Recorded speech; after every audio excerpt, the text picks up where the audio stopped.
Hello students, आज इस video में हम चैप्टर 6 वर्ग और वर्गमूल प्रश्नावली 6.3 से क्वेश्चन नंबर 6 के बाकी के पार्ट सोल्व करेंगे। इससे पहले के पार्ट्स हम पहली वीडियो में सोल्व कर चुके हैं और अगर आपने मेरे चैनल को सब्सक्राइब नहीं किया है तो कर लीजिए। अब देखिए क्वेश्चन नंबर 6 का फोर्थ पार्ट है। संख्या दी गई है 2645। तो हमें एक पूर्ण संख्या पता करनी है जिससे हम इस संख्या को भाग दे तो ये एक पूर्ण वर्ग संख्या बन जाए और उसके बाद भाग देने पर जो संख्या आएगी हमें उसका वर्गमूल भी निकालना है। तो सबसे पहले हम क्या करेंगे, इसके अभाज्य गुणनखंड निकालेंगे। तो देखिए सबसे छोटी अभाज्य संख्या कौन सी है, 2। पर ये 2645 2 से नहीं कटेगा क्योंकि इसका इकाई का अंक 5 है। 2 के बाद अगली अभाज्य संख्या 3 है। अब देखिए 3 से वो संख्या कटती है जिसके अंकों का जोड़ 3 से कट जाए। अब अगर हम इसके अंकों का जोड़ करें तो 2 में 6 जोड़ा 8, 8 और 4 12, 12 और 5 17 आ रहा है। 17 3 से नहीं कटता तो ये संख्या 3 से नहीं कटेगी। 3 के बाद अगली अभाज्य संख्या 5 है। अब देखिए ये संख्या 5 से कट जाएगी क्योंकि इसका इकाई का अंक क्या है, 5 है। तो अब अगर हम 2645 को 5 से भाग दें तो देखिए 5 पंजे 25, 6 में से 5 माइनस करा, 1 ऊपर से 4 उतारा, 5 किस में जाएगा, ये 5 दूनी 10, फिर 4, फिर ऊपर से 5 उतारा, 5 नी में 45। तो कितने पे कट रहा है, ये 529 पे कट रहा है। तो हम यहाँ क्या लिख लेंगे, 529 लिख लेंगे। अब देखिए ये जो 529 है ये 5 के बाद, देखिए 5 से तो ये कटेगा नहीं, तो ये 529 जो है 5 के बाद सीधा 23 से कटेगा। इसके अलावा ये 23 से पहले जो अभाज्य संख्याएं हैं उनसे नहीं कटेगा, ये सिर्फ 23 से कटेगा। तो जब हम इसे 23 से काटेंगे तो देखिए अब जब हम इसे 23 से काटेंगे तो देखिए 23 दूनी 46, 12 में से 6 माइनस करेंगे 6, फिर ऊपर से 9 उतारा तो कितने पे जाएगा, 3 पे जाएगा। 23 दिए 69। तो इसको कट करने पर क्या आ रहा है, 23 आ रहा है। तो यहाँ पर हम लिख लेंगे 23। अब 23 किससे कटेगा, 23 से ही कटेगा, 23 से कम 23। तो 2645 के अभाज्य गुणनखंड है 5 गुणा 23 गुणा 23। तो अब हम इनके दो दो के जोड़े बना लेंगे। तो देखिए 5 तो अकेला है तो इसका तो जोड़ा नहीं बनेगा पर इनका एक जोड़ा बन जाएगा। अब देखिए 5 अकेला रह गया है तो 5 ही वह पूर्ण संख्या है जिससे मैं इसको भाग दूं तो ये एक पूर्ण वर्ग संख्या बन जाएगी।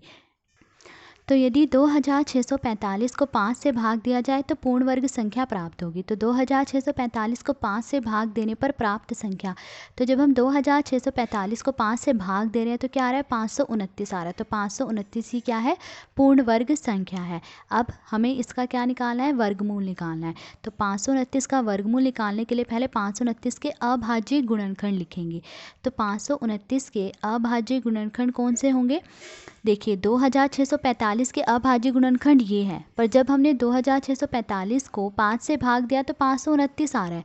तो अब जब हम 529 के अभाज्य गुणनखंड लिखेंगे तो हम ये इनमें से 5 को हटा देंगे और बाकी के ये अभाज्य गुणनखंड लिख लेंगे 23 गुणा 23।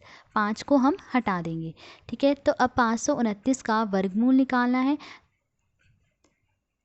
तो अब इनका एक जोड़ा बना लिया हमने, ये जोड़ा बन गया। अब इसमें से एक ले लेंगे हम, यहाँ से हमने एक 23 ले लिया।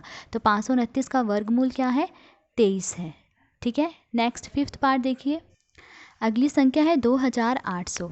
तो सबसे पहले हम क्या करेंगे, 2800 के अभाज्य गुणनखंड निकालेंगे। तो 2800 के अभाज्य गुणनखंड निकालेंगे। सबसे छोटी अभाज्य संख्या 2। अब देखिए ये जो संख्या है 2 से कट जाएगी क्योंकि इसका इकाई का अंक क्या है, 0 है। तो हम इसे 2 से काट लेंगे, 2 एकम 2, 2 चौके 8, फिर ये 2 जीरो, फिर ये भी दोबारा 2 से कट जाएगी, 2 सत्ते 14, फिर ये 2 जीरो लिख लेंगे। फिर ये 700 देखिए ये भी 2 से कट जाएगा, 2 तिये 6, 2 पंजे 10 और फिर 0, ये भी 2 से कट जाएगा, 2 एकम 2, 2 सत्ते 14, 2 पंजे 10। अब देखिए ये 2 से नहीं कटेगी क्योंकि इसका इकाई का अंक क्या है, 5 है। 2 के बाद अगली अभाज्य संख्या 3, ये 3 से भी नहीं कटेगा। 3 के बाद अगली अभाज्य संख्या 5, 5 से ये कट जाएगा तो इसको 5 से काट लेंगे, 5 तिये 15, 5 पंजे 25, ये भी 5 से कट जाएगा, 5 सत्ते 35 और ये 7 से कट जाएगा, 7 एकम 7। तो 2800 के अभाज्य गुणनखंड है 2 गुणा 2 गुणा 2 गुणा 2 गुणा 5 गुणा 5 गुणा 7। अब हम इनके दो दो के जोड़े बना लेंगे। तो एक जोड़ा ये बन गया, फिर एक जोड़ा ये और एक जोड़ा ये बन गया।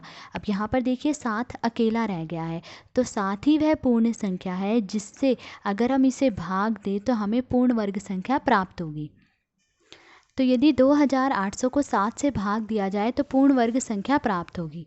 तो 2800 को 7 से भाग देने पर प्राप्त संख्या, तो जब हमने 2800 को 7 से भाग दिया तो क्या आया 400। तो 400 क्या है पूर्ण वर्ग संख्या। अब हमें इसका वर्गमूल निकालना है। तो देखिए 400 के पहले हम अभाज्य गुणनखंड लिखेंगे, उसके बाद वर्गमूल निकालेंगे। तो 400 के अभाज्य गुणनखंड कौन से होंगे, ये सारे गुणनखंड लिखेंगे पर उनमें से हम इस 7 को हटा देंगे। तो 2 गुणा 2 गुणा 2 गुणा 2 फिर गुणा 5 गुणा 5, 7 को हमने इसमें से हटा दिया। तो अब हम 400 का वर्गमूल निकाल रहे हैं। तो अब हम इनके दो दो के जोड़े बना लेंगे, एक जोड़ा ये, फिर एक जोड़ा ये और एक जोड़ा ये। अब इन जोड़ों में से एक एक ले लेंगे, यहाँ से 1 2, फिर यहाँ से 1 2, फिर यहाँ से 1 5। अब इन्हें गुणा कर देंगे, 2 दूनी 4, 4 पंजे 20। तो 400 का वर्गमूल क्या है 20 है। ठीक है, नेक्स्ट 6 पार्ट देखिए। 6 पार्ट देखिए, संख्या दी गई है 1620।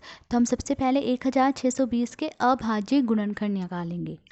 तो 1620 के अभाज्य गुणनखंड, सबसे छोटी अभाज्य संख्या 2 है। देखिए 2 से कट जाएगी क्योंकि इसका इकाइकांक क्या है 0 है। जैसे 2 से काट लेंगे, 2 8 16, 2 एकम 2 और ये 0, ये भी 2 से कट जाएगा। 2 चौके 8, फिर ना जाने की 0, फिर 2 पंजे 10। फिर अब देखिए ये 2 से नहीं कटेगा क्योंकि इसका इकाइकांक 5 है। ये 3 से कट जाएगा, 3 एकम 3, 3 तिये 9, 3 पंजे 15, ये भी 3 से कट जाएगा। 3 चौके 12, 3 पंजे 15। अब 45 जो है ये भी 3 से कट जाएगा, 3 एकम 3, 3 पंजे 15, फिर 3 पंजे 15, 5 एकम 5। तो 1620 के अभाज्य गुणनखंड है 2 गुणा 2, फिर गुणा 3 गुणा 3 गुणा 3, फिर गुणा 3 गुणा 5। तो ये क्या है 1620 के अभाज्य गुणनखंड। अब हम इनके दो दो के जोड़े बना लेंगे, एक जोड़ा ये बन गया, फिर एक जोड़ा ये और एक जोड़ा ये बन गया। अब ये 5 जो है अकेला रह गया है। तो 5 ही वो पूर्ण संख्या है जिससे हम 1620 को भाग दे तो पूर्ण वर्ग संख्या हमें प्राप्त होगी। तो देखिए यदि 1620 को 5 से भाग दिया जाए तो पूर्ण वर्ग संख्या प्राप्त होगी। तो 1620 को 5 से भाग देने पर प्राप्त संख्या, तो जब हम 1620 को 5 से भाग दे रहे हैं तो भागफल क्या आ रहा है 324। तो ये 324 क्या है एक पूर्ण वर्ग संख्या है। तो अब हमें 324 का वर्गमूल निकालना है। तो सबसे पहले 324 के अभाज्य गुणनखंड लिखेंगे। देखिए कौन से होंगे, ये सारे गुणनखंड लिखेंगे पर इसमें से हम ये 5 हटा देंगे। तो 324 के अभाज्य गुणनखंड 2 गुणा 2 गुणा 3 गुणा 3 गुणा 3 गुणा 3। अब 324 का हमें वर्गमूल निकालना है। तो अब हम इनके दो दो के जोड़े बना लेंगे, एक जोड़ा ये बन गया और एक जोड़ा ये बन गया। अब इन जोड़ों में से हम एक एक ले लेंगे, यहाँ से 1 2, फिर यहाँ से 1 3 और यहाँ से 1 3 ले लिया। अब इन्हें गुणा करेंगे, 2 तिये 6, 6 तिये 18। तो 324 का वर्गमूल क्या है 18 है। ठीक है, तो आज इस वीडियो में हमने क्वेश्चन नंबर 6 के बाकी के पार्ट सोल्व करे। अगर आपको वीडियो अच्छी लगी हो तो please like share and subscribe. Thank you.